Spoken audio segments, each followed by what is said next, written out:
A pilot trusted to fly hundreds of lives every day, hiding a dangerous secret, a system built to protect safety, covering up the truth, and one man caught in the middle, forced to make an impossible choice. When the sky isn't safe, who do you trust? This is the story of Jamal Carter, a pilot who refused to be grounded. But in a world where power protects power, speaking up comes at a cost. How far would you go to expose the truth? Before we dive in, let us know. What time are you listening to this, and where are you? Drop a comment below. We'd love to hear from you. The air inside Hartsfield-Jackson Atlanta International Airport had that usual mix of jet fuel, coffee, and hurried conversations. It was a scent that meant movement, ambition, and in Jamal Carter's case, an uphill battle. Standing near the terminal window, he watched a Boeing 737 glide across the runway. His reflection in the glass showed a man who had spent 15 years flying military jets, only to land here, starting over in commercial aviation. First time flying for Eagle Pacific? The voice came from his right. A younger pilot, early 30s, short brown hair, and that easy confidence of someone who had never had to fight for a seat in the cockpit. Jamal turned slightly. First month. Name's Jamal. He left out the part where he'd logged more flight hours than half the pilots in this airport. Will O'Connor. I'm first officer on the LA route today. You? New York, Jamal answered. Will gave a nod, looking like he was about to say something else. But then his eyes flickered past Jamal, his posture stiffening. Good luck, man, he muttered before walking off. Jamal followed his gaze and immediately understood. Striding toward him, dressed in a crisp uniform and carrying the kind of arrogance that didn't need announcing, was Captain Grant Wexler. Jamal had read his name in the assignment logs, but seeing him in person, his sharp blue eyes scanning the terminal like he owned it, felt different. Wexler had the look of a man who had never been questioned, never been told he wasn't enough. So you're Carter, Wexler said, his tone flat as he stopped in front of him. That's me, Jamal replied evenly.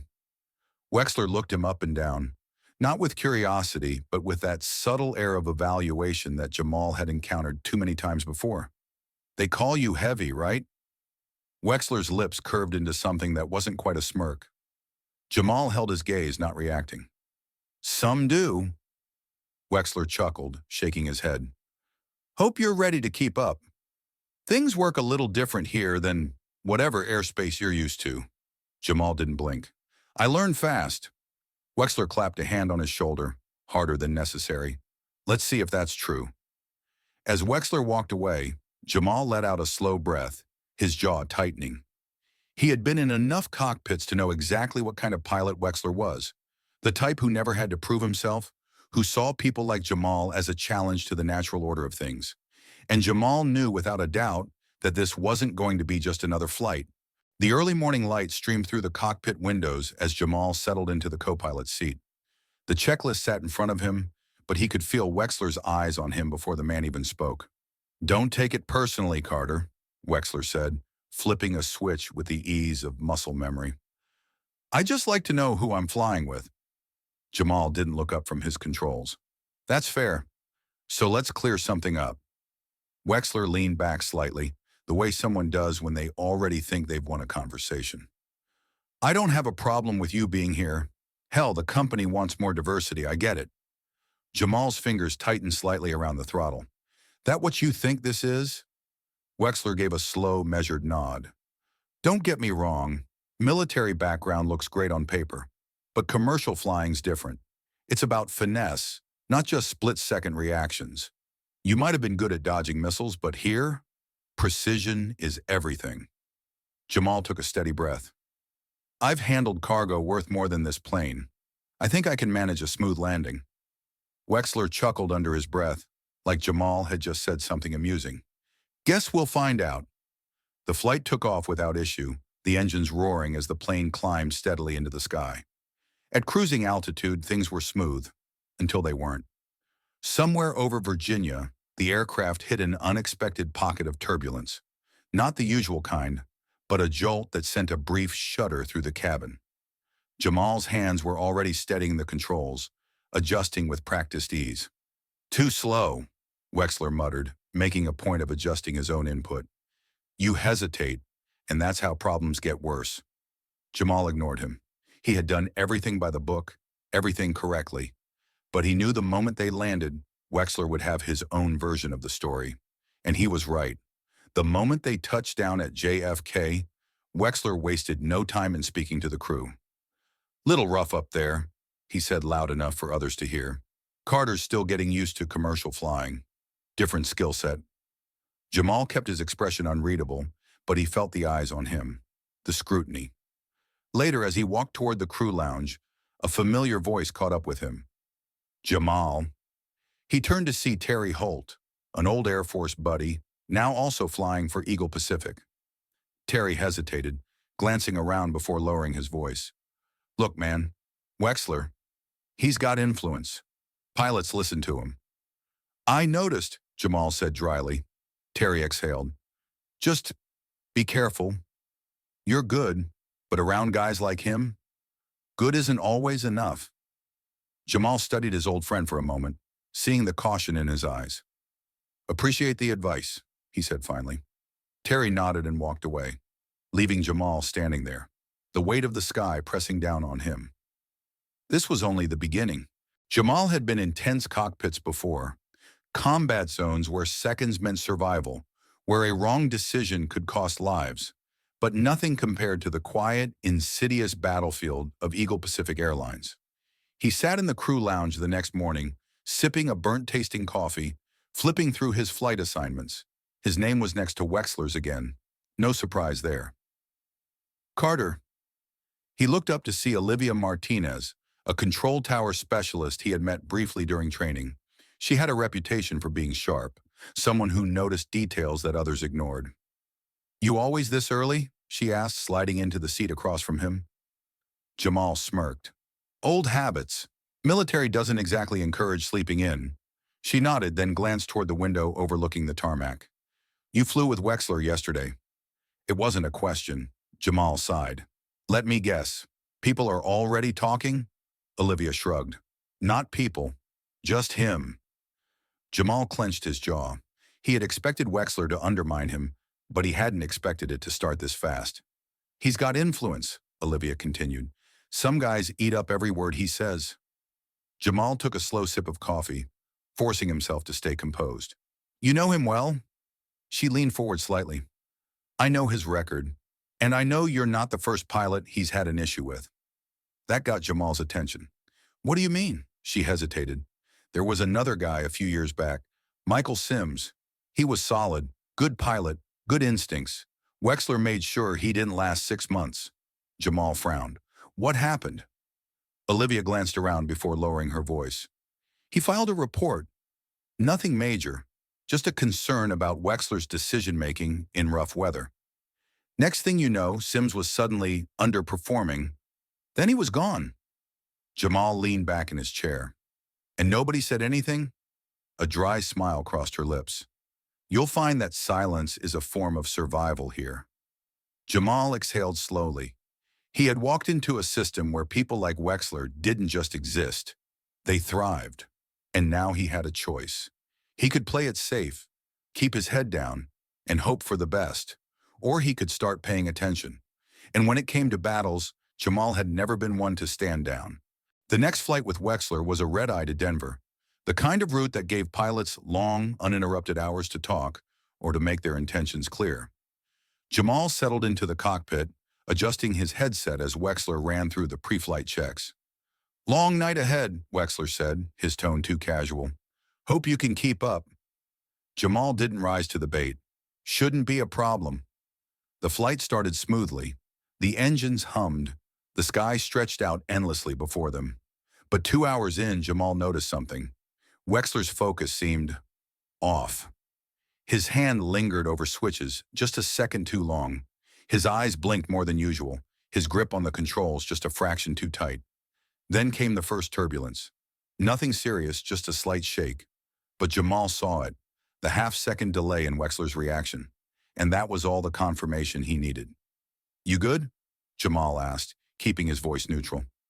Wexler shot him a glance. What? Your reaction time's slow, Jamal said evenly. You sure you're good? Wexler let out a sharp laugh. I've been flying since before you knew what a cockpit was, Carter. I don't need a damn babysitter.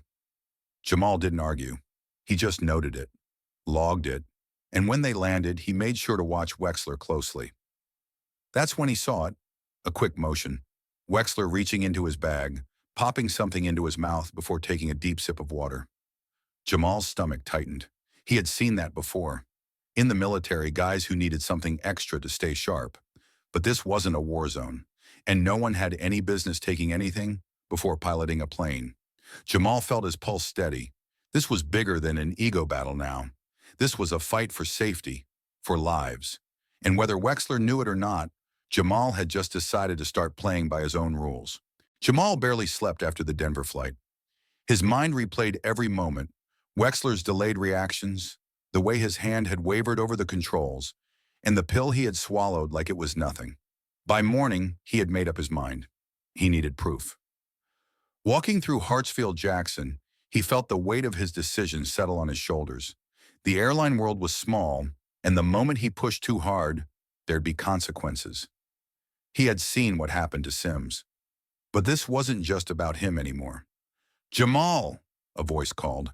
He turned to see Terry Holt walking toward him, coffee in hand. You got a minute? Terry asked. Jamal hesitated. He and Terry had served together, but since coming to Eagle Pacific, their conversations had been brief, cautious. Yeah, Jamal said. They found a quiet corner in the crew lounge. Terry exhaled sharply. Look, man, I don't know what's going on between you and Wexler, but I heard some talk. Jamal leaned back, arms crossed. What kind of talk? Terry lowered his voice. Wexler's telling people you're not adjusting well, that you hesitate in the cockpit. Same playbook he used on Sims. Jamal clenched his jaw. And you believe that? Terry hesitated. I know you, but this place, it's not the military, Jamal. Here, guys like Wexler. He shook his head. They don't fight fair.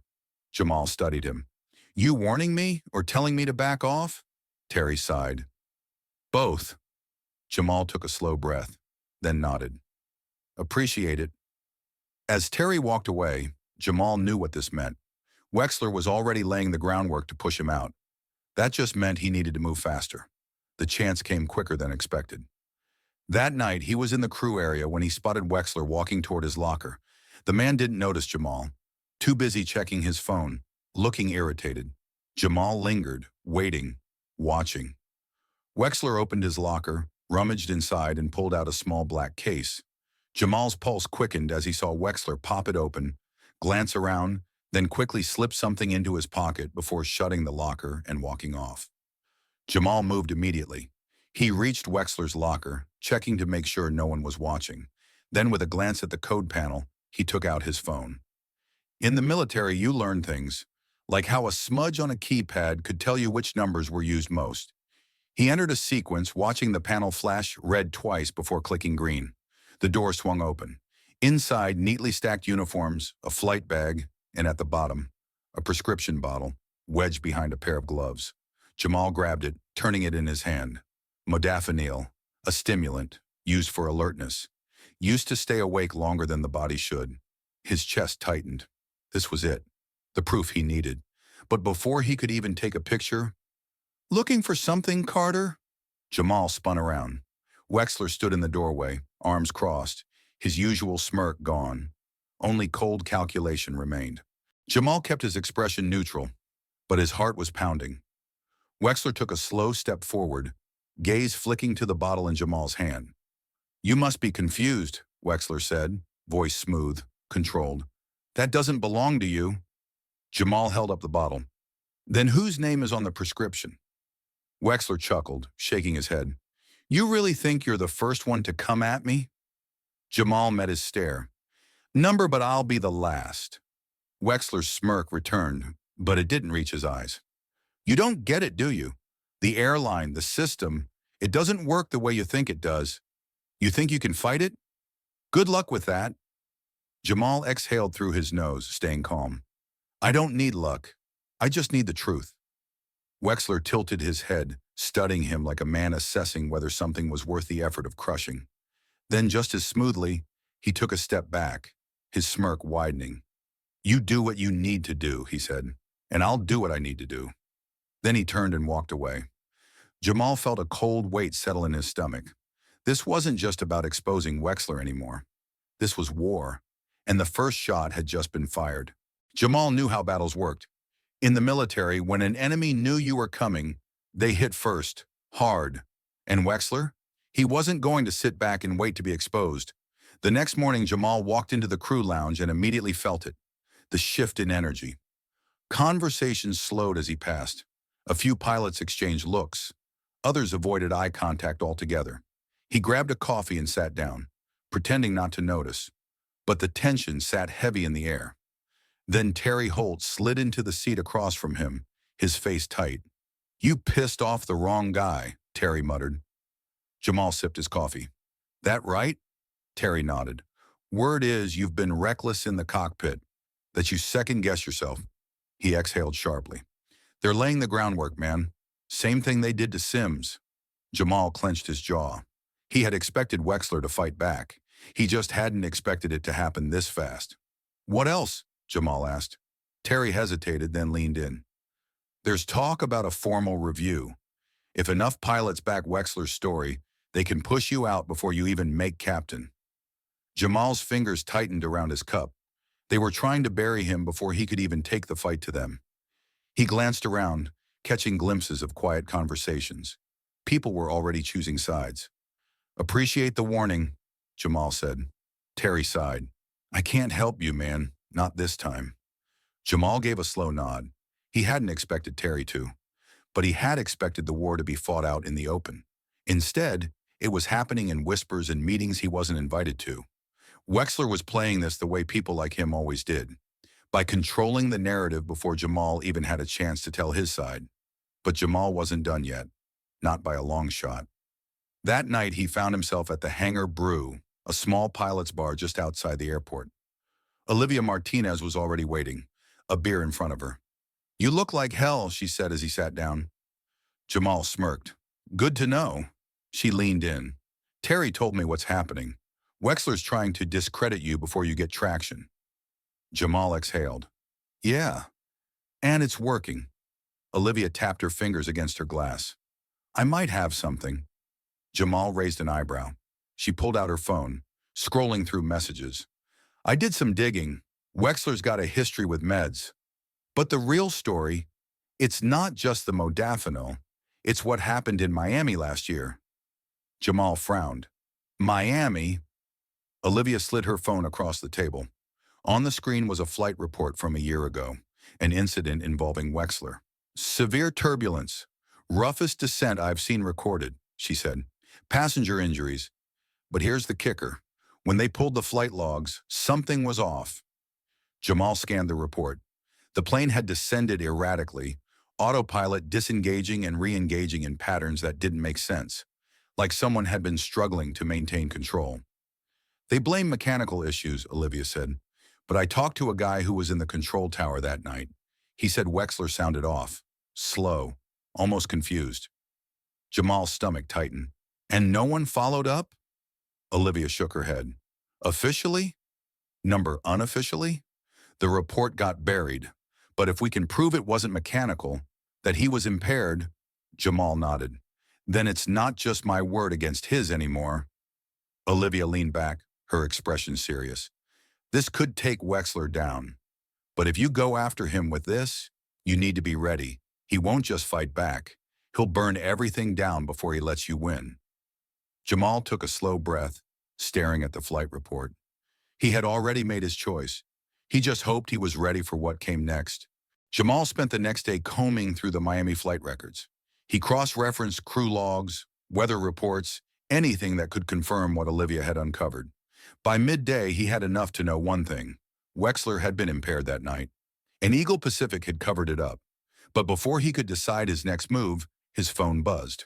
A text from an unknown number. "We need to talk. Check your locker." Jamal's pulse quickened. He made his way to the crew lockers, glancing around before entering. His locker was closed, but when he opened it, a single folded paper sat on the shelf. He unfolded it. 4 words were scrawled across the page. He's done this before. Jamal's breath slowed. Someone inside the system knew, and they wanted him to know too. But before he could process it fully, his phone rang. Olivia. Jamal, you need to get to the control tower, now. Her voice was tight, urgent. What's going on? She hesitated. Then, Wexler knows what we're doing. Jamal exhaled slowly, forcing himself to stay calm. He had expected this moment. Now it was time to find out just how far Wexler was willing to go to protect his secrets. Jamal moved quickly through the airport corridors, his heart pounding in a steady rhythm. He had known this would escalate, but he hadn't expected Wexler to catch on so soon. By the time he reached the control tower, Olivia was already waiting outside, arms crossed, her face tight with concern. He made his move, she said. Jamal exhaled. How bad? Olivia handed him her phone. On the screen was an official company memo. His name was in bold. Effective immediately, First Officer Jamal Carter is placed under internal review following reports of performance concerns from multiple pilots. Until the review is complete, he is suspended from flight duty. Jamal let out a slow breath. He had seen it coming, but that didn't make it any easier. They're fast, Olivia muttered. Too fast. This was waiting the moment Wexler figured out you were looking into him. Jamal clenched his jaw. They had it ready? Olivia nodded. They don't want you in a cockpit while you're poking around. They'll drag this out. Let rumors do the rest. Jamal stared at the memo. He had worked for years to get here, and now with a few sentences, they were trying to erase him. You need to be careful, Olivia said. They're closing ranks. Jamal shook his head. Number Wexler's closing ranks. That means he's scared. Olivia hesitated. Then what's your next move? Jamal pocketed his phone. I need to talk to Terry. Terry Holt was sitting in the crew lounge when Jamal found him, staring at his coffee like it held answers. Jamal dropped into the seat across from him. You heard? Terry didn't look up. Yeah. Jamal studied him.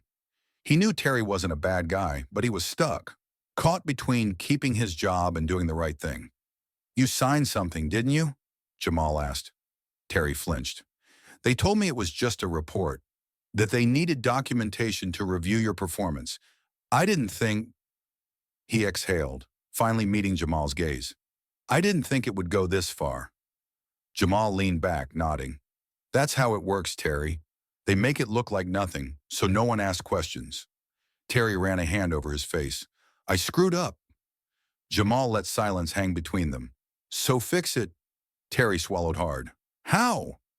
Jamal pulled out his phone, opening the Miami flight report Olivia had found. Wexler's done this before. Miami wasn't mechanical failure. It was him. The records prove it.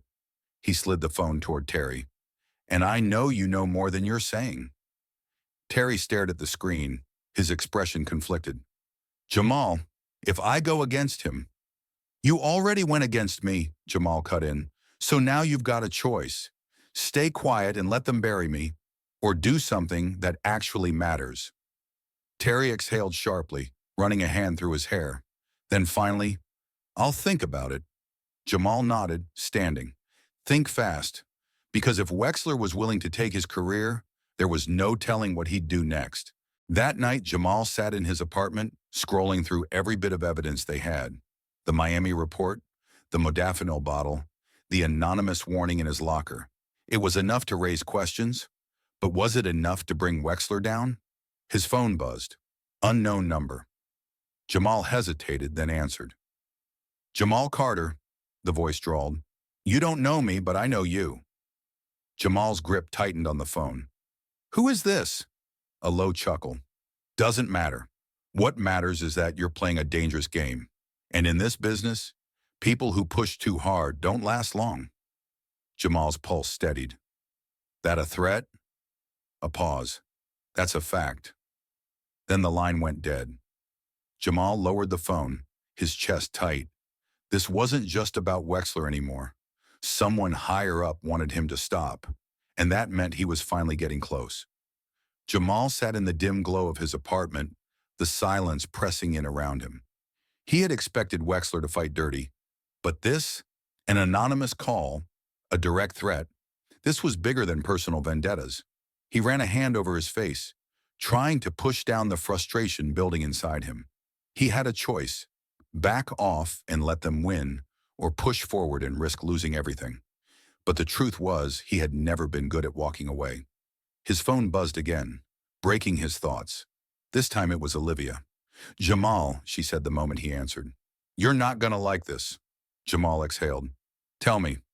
"They filed an official incident report against you, not just the performance review, an actual safety concern." Jamal stiffened. "What?" "They're saying you mishandled turbulence on a past flight," Olivia said, voice low but urgent. "Passengers reported discomfort. They're building a case to make it look like you're reckless." Jamal felt his stomach drop. He had expected rumors, whispers. But this was an outright fabrication. "They're setting you up," Olivia continued. "Wexler's not just trying to discredit you. He's making sure you can't come back." Jamal clenched his jaw. "Who else is backing him?" A pause, then, "Terry signed off on it." Jamal closed his eyes. He had given Terry the chance to do the right thing, and Terry had chosen to protect himself instead. "I'm sorry, Jamal," Olivia said. Jamal forced himself to take a breath, to push past the anger rising inside him. He had spent his entire career proving himself, again and again, and now in a matter of days they were trying to erase everything. But they had underestimated him. "You still got that flight data from Miami?" he asked. Olivia hesitated. "Yeah." "Send it to me," Jamal said. "I'm done playing defense." The next morning, Jamal walked into the airport knowing full well that half the people in the building had already heard about his suspension. The crew lounge went quiet the moment he stepped inside, conversations dying mid-sentence. Let them talk. He spotted Terry sitting in the back corner, pretending to scroll through his phone. Jamal didn't hesitate. He walked straight over and dropped into the chair across from him. Terry looked up, guilt flickering across his face. "Jamal." "You lied," Jamal said, voice steady. Terry swallowed hard. "They didn't give me a choice." "There's always a choice." Terry rubbed a hand over his face. "They told me if I didn't sign, I'd be next. That they'd say I wasn't fit to fly. I've got a family, man." "A mortgage." Jamal studied him. "And that's worth my career?" Terry flinched but didn't answer. Jamal leaned in. "You know Wexler's dangerous. You've seen it. And now because you backed him, you're in this too. You think he'll protect you when things go bad?" Terry hesitated. Jamal exhaled. "I don't need you to fix this, but I need you to do one thing." Terry looked wary. "What?" Jamal pulled out his phone, opening the Miami flight report. "Tell me what really happened that night." Terry's shoulders tensed. His eyes darted to the door, like he was debating walking away. But then finally, he sighed. "That landing wasn't mechanical failure," Terry said quietly. "Wexler, he wasn't in control. He panicked. I had to take over." Jamal's pulse quickened. There it was. The truth. "And the report?" Jamal pressed. Terry swallowed. "It was rewritten. I was told to say it was an autopilot issue." Jamal exhaled slowly, trying to contain the surge of adrenaline. "Will you say that on record?" Terry hesitated. Then, "Not yet." Jamal clenched his fists under the table. But not yet wasn't the same as never. And for now, that was enough. Jamal left the lounge and called Olivia immediately. "He admitted it," he said the second she answered. "You got it on tape?" Jamal sighed. "No."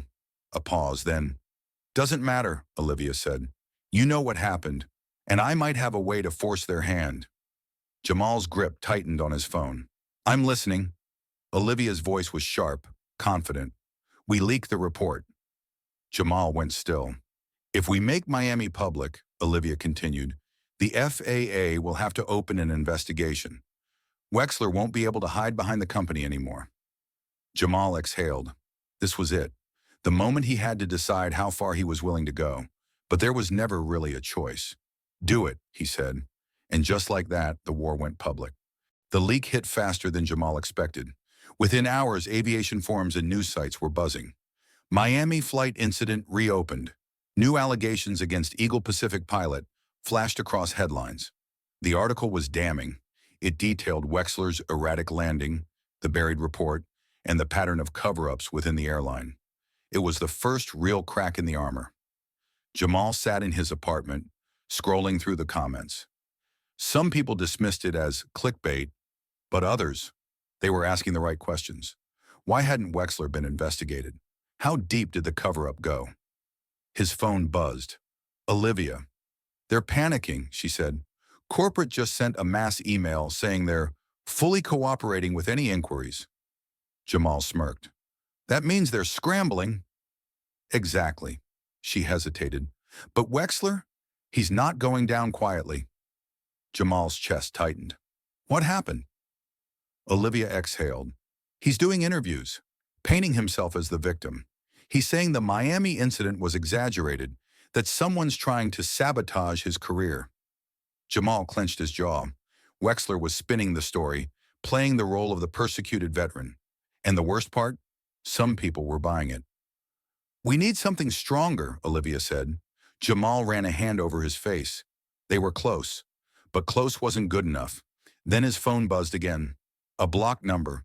He hesitated, then answered. A familiar voice came through. Low, nervous. Terry Holt. Jamal sat up straight. You ready to talk? A pause, then, I'll meet you, but not here. They met in a parking garage near the airport, late enough that the place was nearly empty. Terry paced, rubbing a hand over his face. I shouldn't be doing this, he muttered. Jamal crossed his arms. Then why are you? Terry exhaled, shaking his head. Because I can't live with it anymore. And because, he swallowed hard, they're coming after me now too. Jamal frowned. What do you mean? Terry pulled out his phone and showed him an email. We regret to inform you that your recent performance evaluation has raised concerns regarding your ability to operate at the standards required by Eagle Pacific Airlines. Jamal felt a surge of anger. They were already setting Terry up. They're gonna push me out, Terry said. Same way they did Sims. Same way they tried to do you. Jamal clenched his fists. Then let's end it. Terry hesitated. Then finally, he nodded. I'll testify, he said. I'll tell them everything. Jamal exhaled. The final piece had just fallen into place. Jamal and Terry sat across from Lisa Cheng, the journalist who had first broken the Miami story. The newsroom buzzed around them, but the weight in the air was heavy. Tell me everything, Lisa said, clicking her recorder on. And Terry did. He admitted to the falsified reports, the pressure from the airline, the Miami flight where Wexler had lost control. Lisa listened intently, taking notes, asking the right questions. By the time Terry finished, she looked up with sharp eyes. This is bigger than just Wexler, she said. Jamal nodded. I know. Lisa leaned forward. The airline is going to fight back hard. You're both risking everything. Terry swallowed. I've already lost everything. Lisa sat back, considering. Then she said the words that changed everything. We go public tomorrow. Jamal exhaled. This was it. By this time tomorrow, the world would know the truth. The morning air was thick with anticipation. Jamal stood outside his apartment, his phone buzzing nonstop with notifications. The article was live. Eagle Pacific Airlines cover-up exposed. Pilots speak out on safety violations. Lisa Cheng's investigation had hit harder than expected. The report detailed everything. Wexler's history of reckless behavior, the falsified Miami flight report, and the intimidation tactics used to silence pilots. Terry's testimony was front and center. Jamal scrolled through the comments. The public was furious. Passengers, former employees, even a few current pilots were coming forward, confirming the toxic culture within Eagle Pacific. Then his phone rang. Olivia. Turn on the news, she said, voice sharp. Jamal switched on the TV. The screen cut to a press conference at Eagle Pacific's headquarters. At the podium stood the company's CEO, flanked by a row of executives. His expression was carefully neutral, but the tension in his shoulders was clear. As of today, the CEO announced, Captain Grant Wexler has been placed on indefinite administrative leave, pending an independent investigation. Jamal exhaled slowly. It wasn't a full admission of guilt, but it was a start. Reporters shouted questions. Is it true the company ignored warnings about Wexler's behavior? Why was the Miami flight incident covered up? The CEO dodged, saying only that they were committed to transparency. But then something unexpected happened. Another reporter stood up. What about First Officer Jamal Carter? He was suspended after raising concerns about Wexler. Will his record be cleared? A beat of silence. Then, we are reviewing all internal decisions related to these matters. Jamal smirked. They were scrambling. His phone buzzed again, this time an email. From Eagle Pacific HR subject, immediate reinstatement of First Officer Jamal Carter. Jamal let out a slow breath. They had no choice but to bring him back. But this wasn't over yet. Jamal walked through the airport, uniform crisp, head held high. This time the silence wasn't from whispers. It was from recognition. He passed a group of pilots. Some nodded, others looked away. But no one questioned why he was there anymore. At the gate, he spotted Olivia leaning against the counter, arms crossed. "Back where you belong," she said. "Damn right," Jamal replied. She smirked. "And Wexler?" Jamal exhaled. "He'll fight it. He'll drag this out.